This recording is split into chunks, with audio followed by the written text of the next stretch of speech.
Akala ko noon, ang pinakamahirap na parte ay yung magpaalam sa'yo.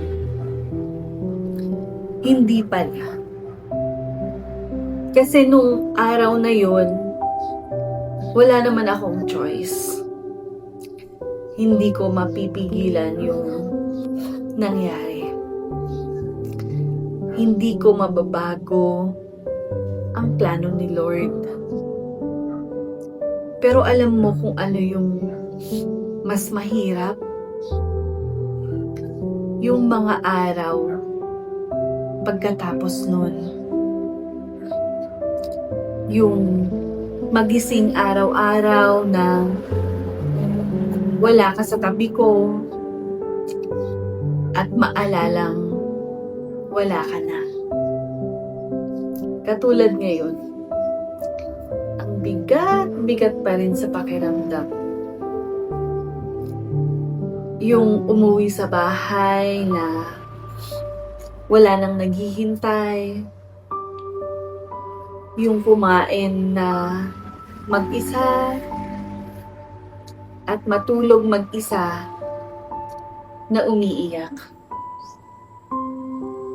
Yung may gusto akong ikwento, pero wala na akong masabihan o mapagkwentuhan.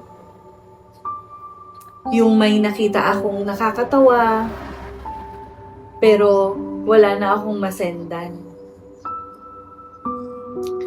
Yung may magandang nangyayari sa araw ko, yung may good news ako natatanggap,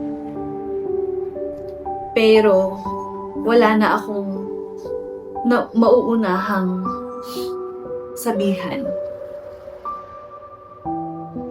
At doon ko unti-unting na-realize na ang pinakamahirap pala ay hindi yung mismong pagkawala, kundi yung mga bagay na naiwan pagkatapos nun.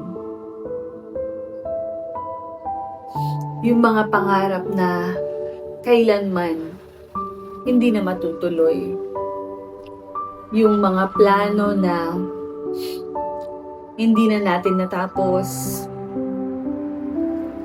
Yung mga usapang bigla na lang natigil nang wala naman paalam na nangyari.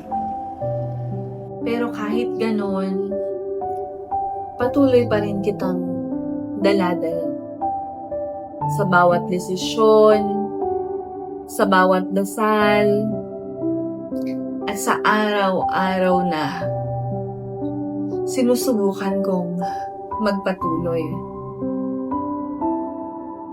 At kung may natutunan man ako sa mga nakaraang buwan, hindi pala natatapos ang pagmamahal dahil wala na yung taong mahal mo. Nag-iiba lang ang paraan ng pagmamahal. Kasi dati, kasama kita. Ngayon, sa alaala na lang kita nayayakap. At habang ginagawa ko ang video na to, 2 buwan na pala. Pero sa puso ko, hindi pa rin ako sanay na wala ka.